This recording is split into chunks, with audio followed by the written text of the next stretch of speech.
para el tema de vectores. Si en algún momento tienen alguna duda o consulta, por favor solamente me lo hacen saber. Ok, comencemos. Vectores, tenemos el concepto. O sea, ¿qué es un vector? Un vector es un agente que transporta algo de un lugar a otro. Ese algo se puede dividir entre una magnitud o una dirección. Magnitud conocemos como un número y la dirección, pues, como su nombre lo indica, es hacia dónde va apuntando el vector. Entonces, como pueden ver, el concepto no repite lo que les acabo de decir. Otro de los conceptos que podemos tener en vectores es que en la representación o el análisis de estos vectores tenemos varios métodos, algunos de los cuales veremos a continuación. Uno de los métodos que tenemos para representar o analizar vectores es el método analítico. Existen dos formas de obtener los resultados, de obtener una resultante por medio del método analítico. Uno de ellos es a través del triángulo y de las componentes. Se representa la descripción del método más utilizado, que es el de las componentes. Se descomponen los vectores en sus componentes rectangulares. Aparte de ello, se dan las coordenadas del vector suma o resta. Podemos tener una de las dos. Se calcula sumando las respectivas componentes de los vectores que se adicionan. Las componentes son aquellos lados por los cuales se divide el triángulo. En este caso, es un triángulo de 180 grados. Para aplicar el método del triángulo, en la suma o resta de los vectores, se analizan los elementos del triángulo. Ahorita les muestro un ejemplo de ello. Como les decía que el triángulo tiene que ser 180 grados, todos conocemos el teorema de Pitágoras, que tenemos hipotenusa es igual a la suma de cada uno de sus catetos. Entonces tenemos acá cada uno de estos lados representan, bueno, en este caso nuestros vectores. Tenemos un vector representado por A, que sería el vector azul, el vector segundo representado por B, que sería el rojo, y el tercero, que sería representado por C, que sería el verde. Cada uno de los ángulos que tiene este triángulo es de 60 grados. En total nos van a sumar los 180 grados. Entonces tenemos acá la formulita con la cual podemos obtener la resultante al hacer la sumatoria de estos vectores. Nos dice que conociendo la longitud de los lados, en este caso la longitud de cada uno de los vectores y el ángulo que se da entre ellos, es posible calcular la longitud de la resultante por la ley de los cosenos.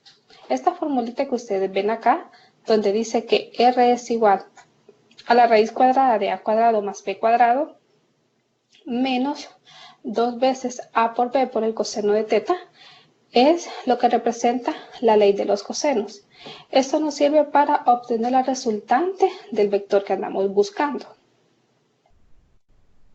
Ahora, para obtener el ángulo, tenemos la siguiente fórmula.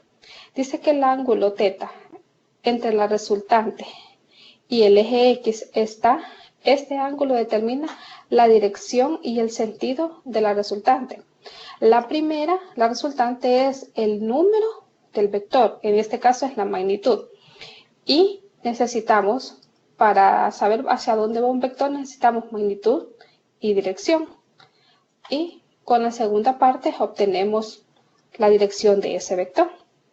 ¿Qué hacemos acá? Necesitamos obtener la resultante que hemos obtenido. Esa lo vamos a dividir entre el seno del ángulo, utilizando los vectores que anteriormente habíamos mencionado, ya sea A, B o C. Eso va a ser igual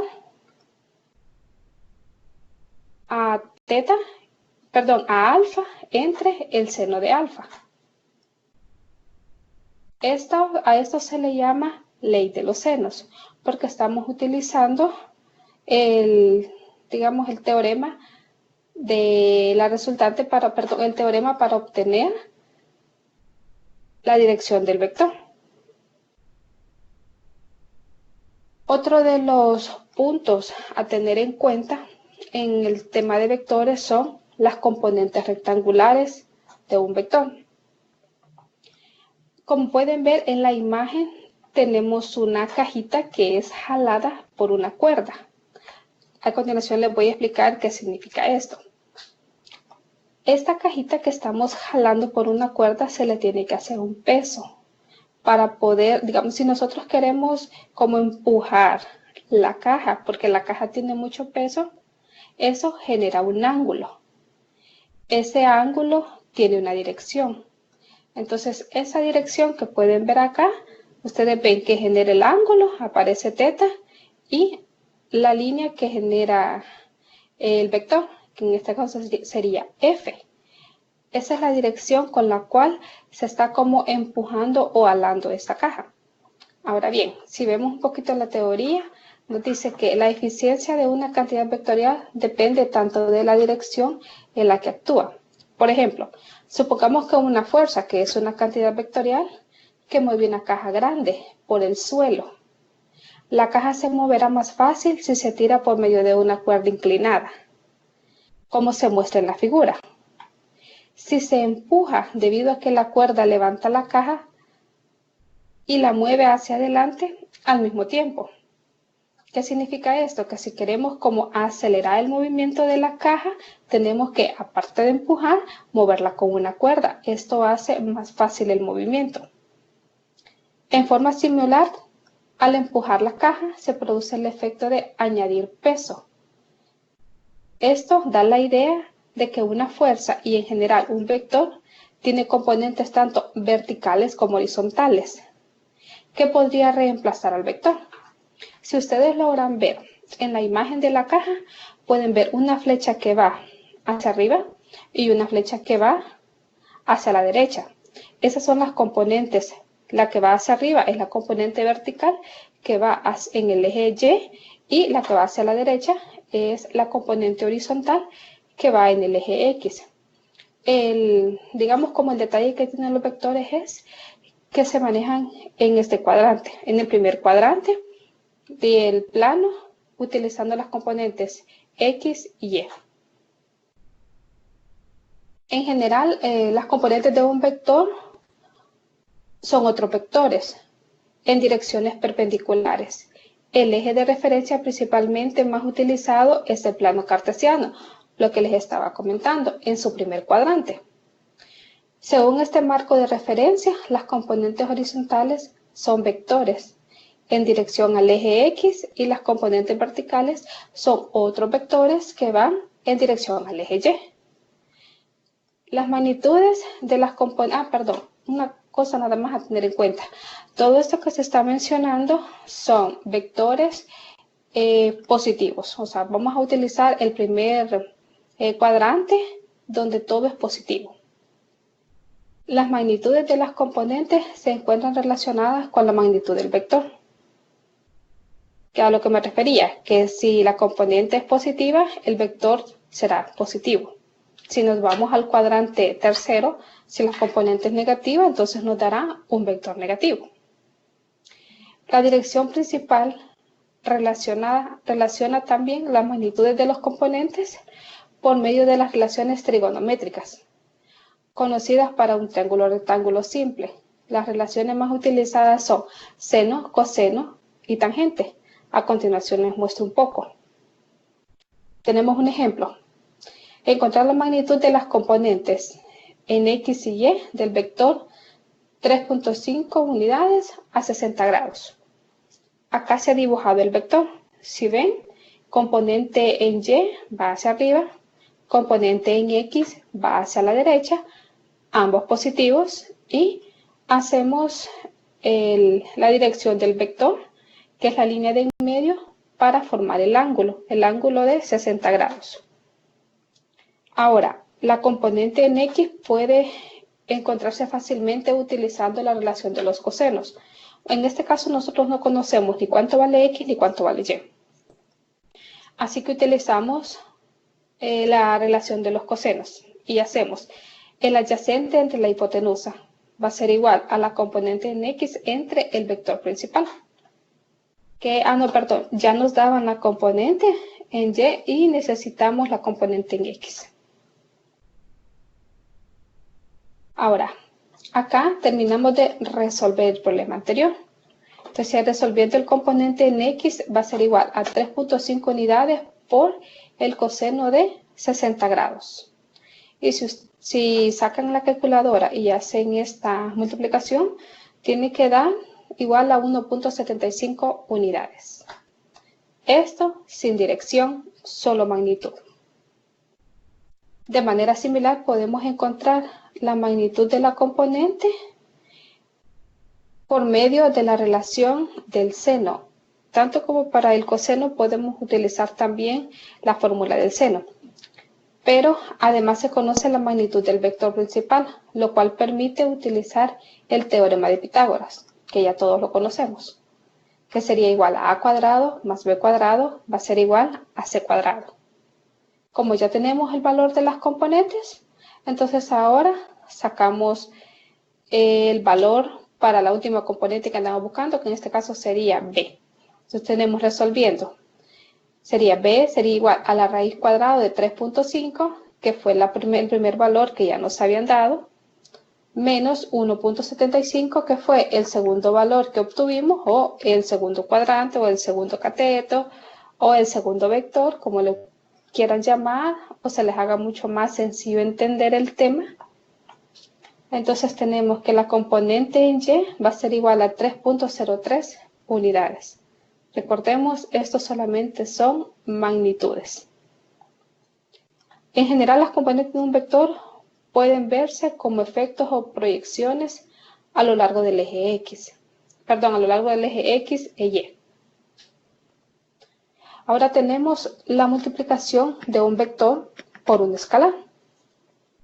La multiplicación de un vector K por un escalar U es otro vector con igual dirección que el vector U. Porque aquí tenemos algo muy, digamos, claro, ¿verdad? Si yo voy a multiplicar 3 a la derecha por 2, me van a salir 3 por 2, 6 hacia la derecha, porque solo tengo una dirección, no tengo dos direcciones. Entonces, con el mismo sentido que el vector U, es lo que les comentaba, o sea, si estoy multiplicando un número por una dirección, voy a obtener ese número más la dirección. Ok, otro tema que tiene en sentido contrario del vector U, si K es negativo, significa que si yo tengo menos 2 a la derecha por 3, el resultado va a ser 6 a la, bueno, en este caso sería 6 negativo o 6 a la izquierda.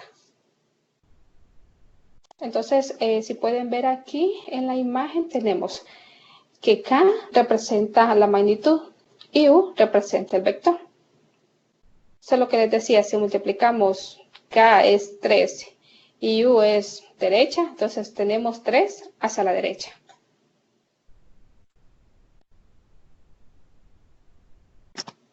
Un segundito, por favor.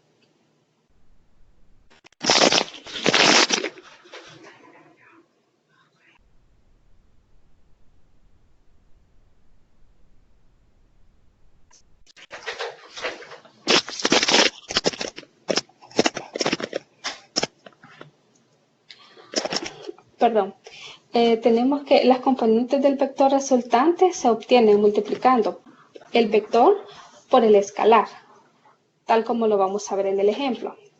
Recuerden que K representaba nuestro escalar y U representaba nuestro vector.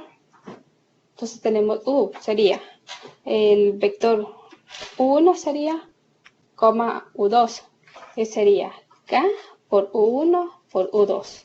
Entonces sería K, primer vector, segundo vector.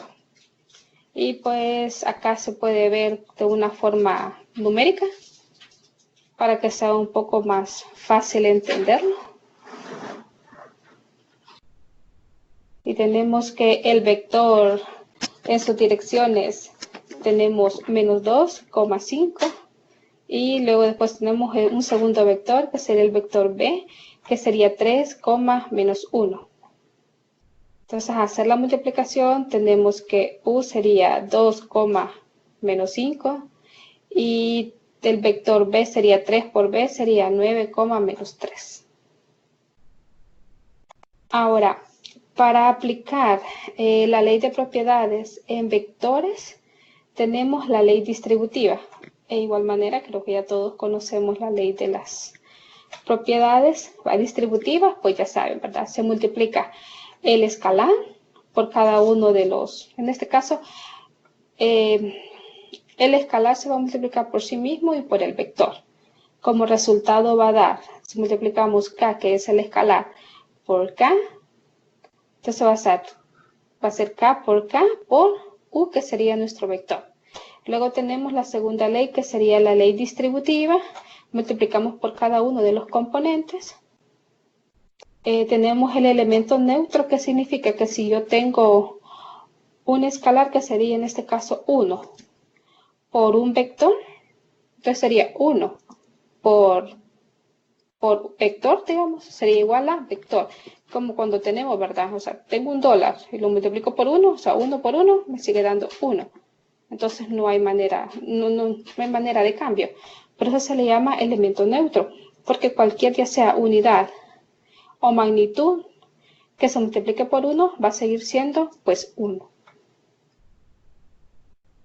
Ahora tenemos el producto escalar y el producto vectorial. A diferencia de los escalares, los vectores pueden multiplicarse de dos formas diferentes: el producto escalar y el producto vectorial. El producto escalar es solamente una operación donde al multiplicar dos vectores se obtiene un escalar. Por ejemplo, y nos muestra acá los ejemplos, ¿verdad? Si tengo a, que es un vector, va a ser igual a x, el vector a por la componente en x, vector a por la componente en y. Esto se va a multiplicar por el vector b, que sería el vector b por su componente en x y el vector b por su componente en y. Recuerde que siempre se utiliza el primer cuadrante del plano cartesiano.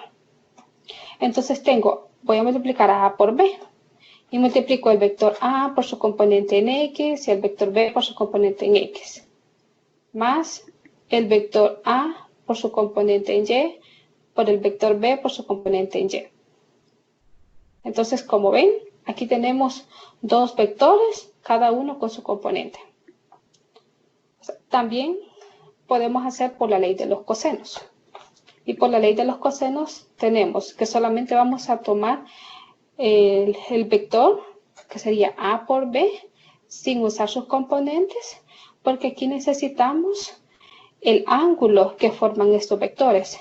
Si se recuerdan, en el segundo slide que les mostré, aparecía el triángulo. Sería un triángulo de 180 grados. Entonces, si tomamos, digamos, como este triángulo, solo para medida de ejemplo, uno de los ángulos que forma ese triángulo es de 60. Entonces podemos colocar acá a por b por el coseno de 60 grados. Y igual se nos vuelve a explicar que el ángulo que acompaña al coseno debe de ser el que forma estos dos vectores, que sería a y b. Ahora, observen que cuando los vectores son perpendiculares, que forman un ángulo recto, un ángulo de 90 grados entre ellos, su producto escalar es 0, porque al hacer la multiplicación nos da el valor de 0. Ahora bien, el producto vectorial, el que acabamos de ver es una multiplicación en producto escalar. Ahora vamos a ver una multiplicación en producto vectorial. El producto vectorial es una operación donde al multiplicar dos vectores se obtiene otro vector, con la característica de ser perpendicular a ambos. Este producto solo está definido para vectores en un espacio de 3 dimensiones. Y acá igual necesitamos también conocer el ángulo que existe entre estos vectores. Si no tenemos el ángulo, no podemos hacer la operación. porque necesitamos conocer la magnitud y la dirección de estos mismos. Tenemos una observación para ello. Una aplicación del producto vectorial es que su magnitud numéricamente iguala al área del paralelogramo definido por los vectores, o sea, al área completa en el cual estamos como colocando o donde vamos, o ¿cómo les explico? Este sería el área del triángulo en el cual se encuentran los vectores. Okay, ahora vamos con vectores unitarios. La idea de un vector unitario se refiere al vector cuyo módulo es igual a 1, como su nombre lo indica. Cabe recordar que el módulo es la cifra coincidente con la magnitud con el vector se representa en un gráfico. Otro de los nombres con los cuales se conoce el vector unitario es vector normalizado y aparece con mucha frecuencia en problemas de diversos ámbitos, desde las matemáticas hasta la informática. Es posible obtener el producto interno o producto escalar de dos vectores unitarios, averiguando el coseno del ángulo que se forma entre ellos. El producto de un vector unitario por un vector unitario es el módulo de la proyección escalar de uno de los vectores sobre la dirección establecida por el otro vector. En síntesis y en pocas palabras, los vectores unitarios son todos aquellos que se representan por 1. O sea, no hay manera como de cambiar. No voy a decir yo, tengo 3 y este va a ser un vector unitario. No, su nombre lo indica. Vector unitario es aquel que su magnitud es igual a 1. Hasta el momento voy a dejar de compartir y me indican por favor si tienen alguna duda o consulta.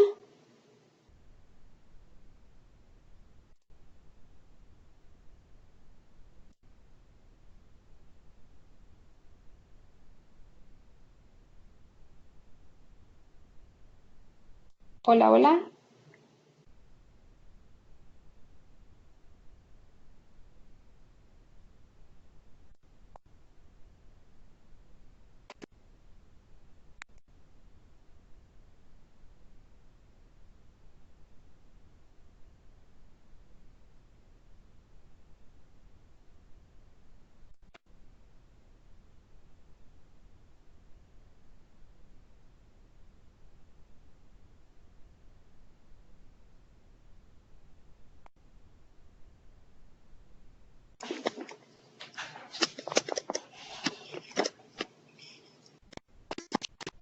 Gracias, Alexander. La presentación era un poco corta porque creí que nos íbamos a quedar hasta el final para aclarar algunas dudas que se les pudiesen haber presentado en cuanto a la presentación. O si ustedes tienen alguna duda, podemos ver de qué manera les aclaramos un poco.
Ok, Ámbar, gracias.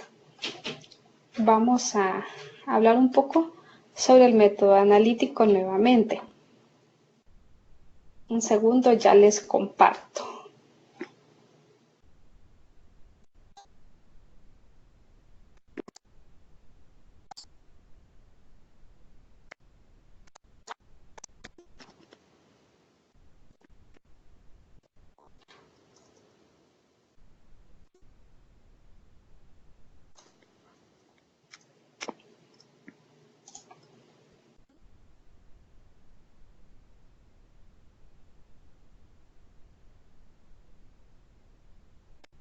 Ok.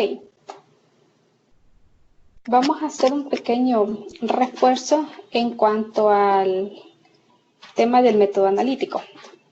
Lo más sencillo para poder entender es con el slide número 4.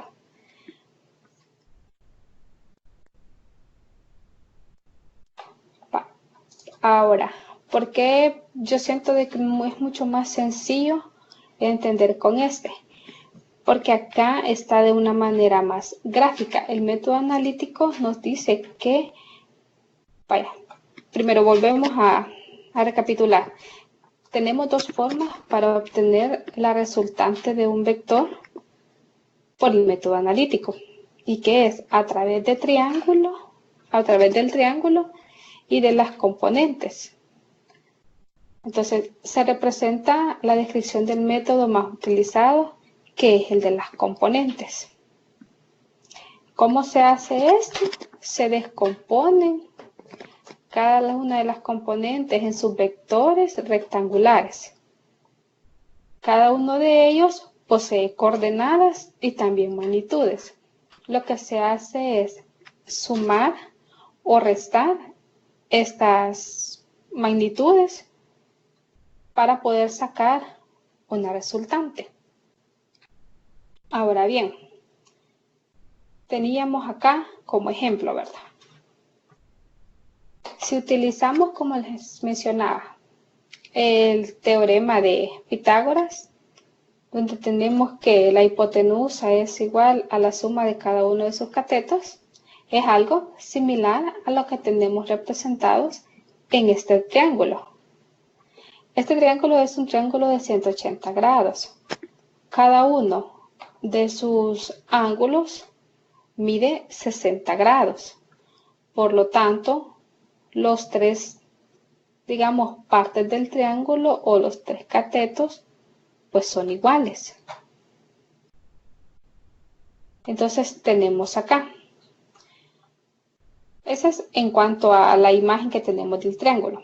Pero nosotros queremos conocer la longitud.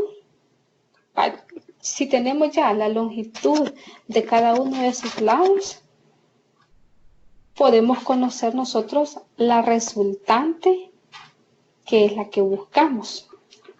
Porque con esta resultante podemos lograr conocer, la resultante sería nuestra magnitud, o sea, nuestro número.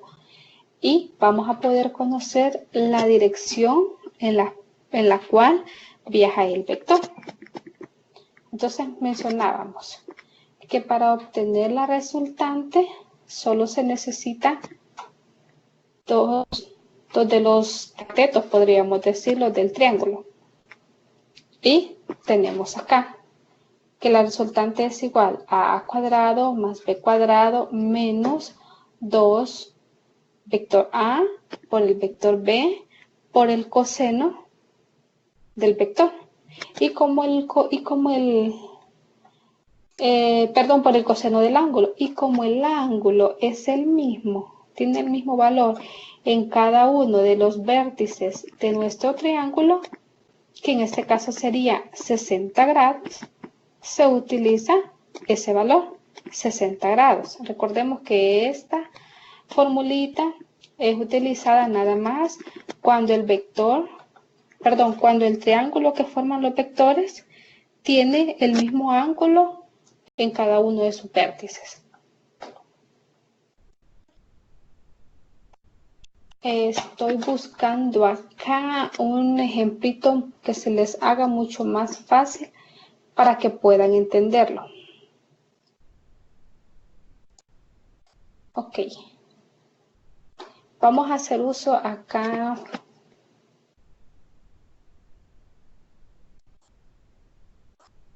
Ok. Esta es una imagen que acabo de encontrar. Pero lo que quiero es que les quede un poco más claro sobre el método analítico. Si ven, yo les decía que para esto, para los vectores que estamos viendo ahorita, solo utilizamos el primer cuadrante, que sería el cuadrante positivo. Entonces tenemos las componentes en Y y las componentes en X. Entonces, todo lo que viaja en el eje Y van a ser siempre componentes del vector Y positivas, porque son las que van, digamos, en el eje, digamos, en el sentido norte. Y todo lo que viaje en el sentido este van a ser las componentes en X, perdón, del vector. Y acá, como pueden ver, saca nuevamente una línea, vuelve a sacar un vector y por el, digamos, por el tamaño que tiene, aquí forma un ángulo de 90 grados y cada ángulo que se forma al tirar la línea del vector es de 45 grados.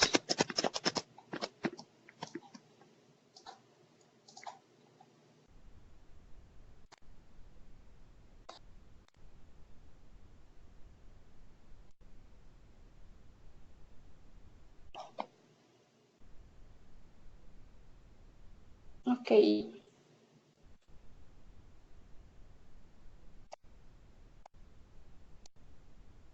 No sé si tienen alguna duda sobre digamos, esta parte del tema.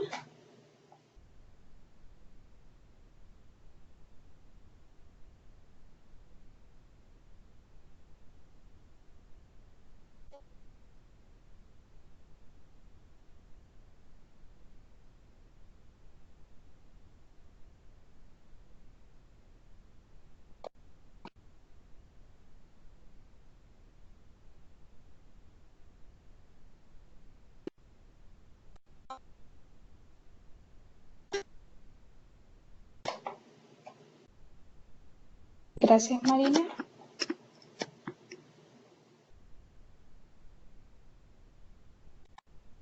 También recuerden que en los foros que se tienen habilitados hay mucha más información sobre el tema de vectores y los otros temas que también se están viendo.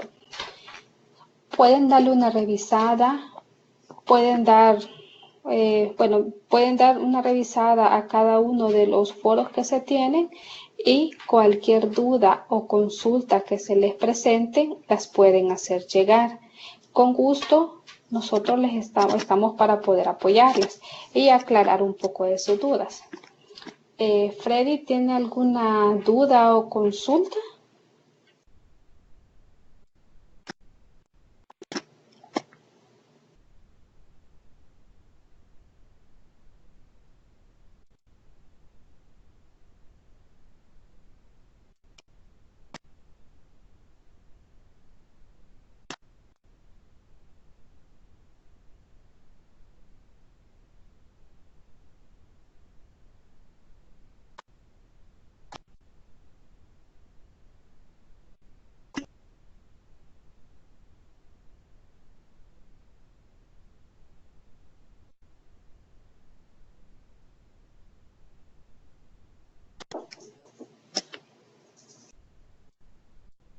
Un detalle muy importante que olvidé comentarles desde el inicio es que la manera de representar los vectores es a través de líneas y al final con punta de flecha. Entonces, cada vez que ustedes vean una línea que al final termina en punta de flecha, eso representa un vector.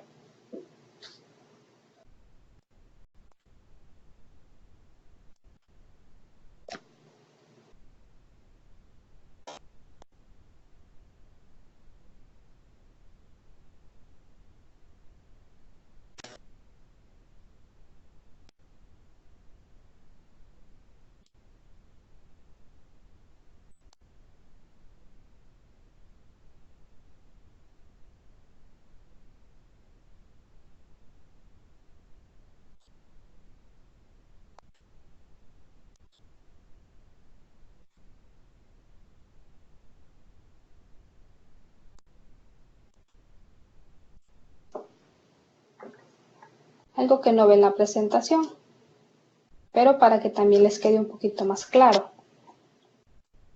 Esta es la representación gráfica de un vector. El vector tiene una magnitud y tiene una dirección. Esta magnitud representa el tamaño del vector. Este tamaño puede ser, o sea, digamos, el tamaño de la flecha puede ser un poco representativo, porque sabemos que si tenemos un vector que mide 3, la flecha va a ser pequeña, pero si le tenemos un vector que mide 200, no podemos hacer una flecha. Si serían, digamos, centímetros, 200 centímetros en una hoja de papel, ¿verdad? Entonces, esta es una representación. Si ven acá, se presenta de esta manera. Tiene un punto de aplicación que es el origen del vector.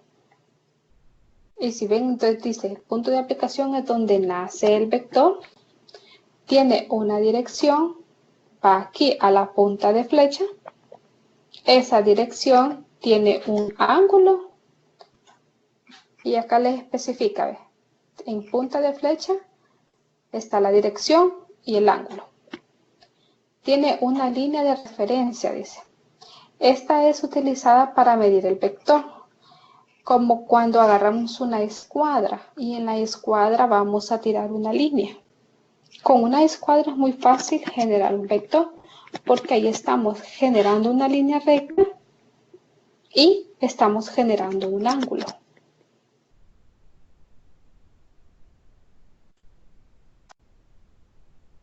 Eso es para que les quede así como un poquito más claro la manera de cómo representar un vector y que cuando en alguna nota o en algo ustedes vean una línea que va en punta y aparte tiene un ángulo, o sea, no cualquier línea que tiene punta va a ser vector. Esta línea que tiene punta tiene que tener un ángulo para que represente un vector. También puede ser que esta línea que tiene punta es completamente horizontal y el ángulo de este vector, o sea, que está justamente en el eje X y el ángulo de este vector es 0. Aquí perdón.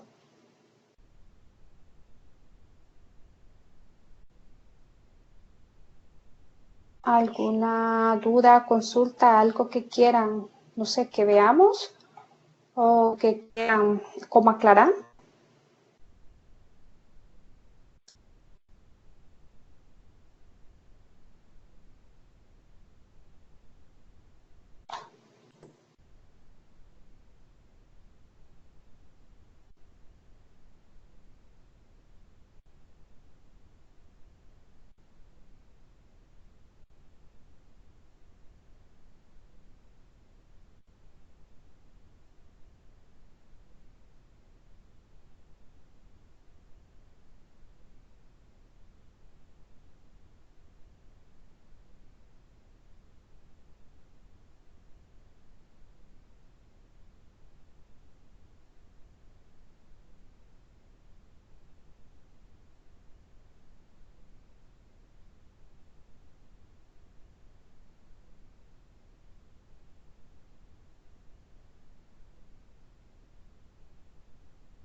Gracias, Marina. Recuerde que puede buscar información adicional. Toda la información que le pueda servir está en el aula, donde ustedes pueden leer un poco y como ya les mencionamos, pueden enviar sus dudas, consultas o comentarios y nosotros con gusto les apoyaremos para poder aclarar un poco.